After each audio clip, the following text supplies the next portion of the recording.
ప్రభువైన యేసుక్రీస్తు నామమునకు స్తోత్రములు. నేటి ధ్యానాంశం, ఆయన కాలి చెప్పులను విప్పుటకైనను నేను యోగ్యుడను కాను. అపోస్తలుల 13వ అధ్యాయము 25వ వచనము. ప్రార్థించుదము.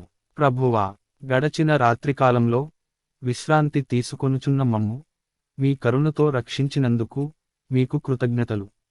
ప్రియ సహోదరి సహోదరులారా, ప్రభువైన క్రీస్తు రాకడకు పూర్వము ఆయన మార్గమును సిద్ధము చేయుటకు తండ్రి దేవునిచే ప్రత్యేకించి ఎన్నుకొనబడ్డ ప్రవక్తను నేను అని గుర్తెరిగిన బాప్తిస్మ యోహాను తనను తాను తగ్గించుకొని, రానున్న మెస్సయా నేను కాను, నేను ఆయన కాలి చెప్పులను విప్పుటకైనను నేను యోగ్యుడను కాను అని తనను తాను తగ్గించుకొనెను.